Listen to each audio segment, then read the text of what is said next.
Hey guys! Magandang umaga and welcome to Pinoy Pick and Flip.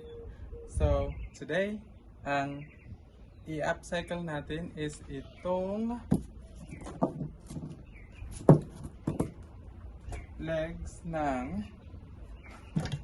Duncan Pipe dining table. Nabili ko po ito siya. Papakita ko lang sa inyo kung ano yan siya before. Isa po itong dining set. Tapos, nabili ko lang po itong legs without nung top. So, sabi ng may-ari, itatapon niya na lang daw kung hindi maibintas. So, binili ko po at saka alam ko magagamit ko or ma-upcycle ko or mapakikinabangan ko. So, instead na itatapon, i-upcycle po natin siya today. So, itong set na to is gagawin po natin siyang parang sitting area. Halimbawa kung may balcony ka tapos kailangan mo ng sitting area na mauupuan habang umiinom ng kape, o di kaya maliit yung apartment mo, kailangan mo lang ng dalawang chair at saka isang maliit na table. Marami po ang pwedeng mapaggagamitan. So, medyo maluwang na po yung dalawang legs nito kasi tatlong legs sa isang base. Maluwang po yung dalawa, so kailangan po natin siyang i-tight. Tapos alam ko may ano dito sa loob yung tawag nito bolt, so kailangan natin siyang ma-tighten. Tapos i-glue po natin pabalik ito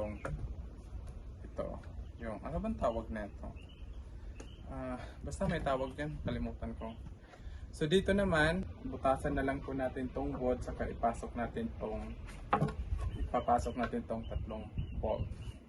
May dalawang chairs po to at tong table na to. Ito naman is kailangan natin siyang lihain ng husto, medyo madumi po, or tingnan nyo naman, makikita nyo. At saka yung isa medyo loose, so kailangan po natin siyang i-tight ng maigi para durable po yan siya. Ito naman, itong isang chairs, kung makikita nyo, parang inisprayhan po siya ng spray paint. Nagsipagtanggalan na yung mga paint niya. Tsaka maluwang. Kailangan natin siyang glue at saka screws. So, ilihain po natin ito lahat. Lalong-lalo na yung mga chairs at saka ito, lalo na to kasi medyo makintab po ito siya. Kailangan po natin tanggalin yung kakintaban, saka po natin siya pinturahan. So ang napili ko pong kulay para dito is ito, yan siya, para mas kakaiba. So umpisa lang.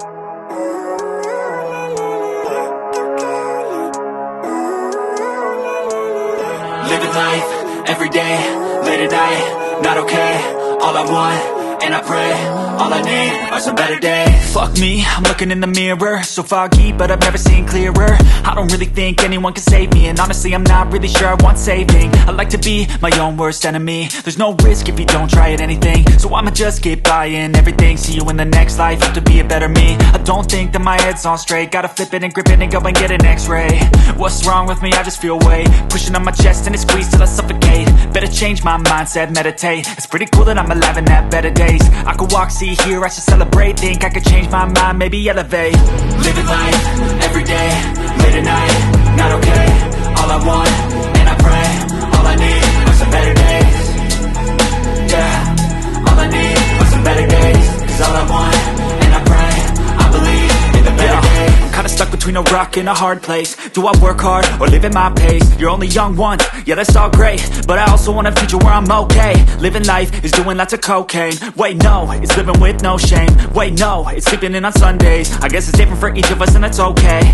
Well I just wanna be happy, how to get there? Glad that you asked me. I think it's different for everyone. Some of us need work, others need fun. Some of us need purpose to overcome. But try to do what you love when it's said and done. Cause there's so many differences in each of us. Trust your gut, it can show you what you want. Living life, every day, late at night, not okay. All I want, and I pray, all I need are some better days. Yeah, all I need are some better days. Cause all I want, and I pray, I believe in the better days. want, and I pray, all I need are some better days. Life, every day, late at night, not okay. All I want, and I pray, all I need are some better days. Fuck me, I'm looking in the mirror, so foggy, but I've never seen clearer. I don't really think anyone can save me, and honestly I'm not really sure I want saving. I like to be my own worst enemy. There's no risk if you don't try at anything, so I'ma just keep buying everything. See you in the next life, have to be a better me. I don't think that my head's on straight, gotta flip it and grip it and go and get an x-ray. What's wrong with me? I just feel weight pushing on my chest and it squeezes till I suffocate. Better change my mindset, meditate. It's pretty cool that I'm alive and have better days. I could walk, see, hear, I should celebrate, think I could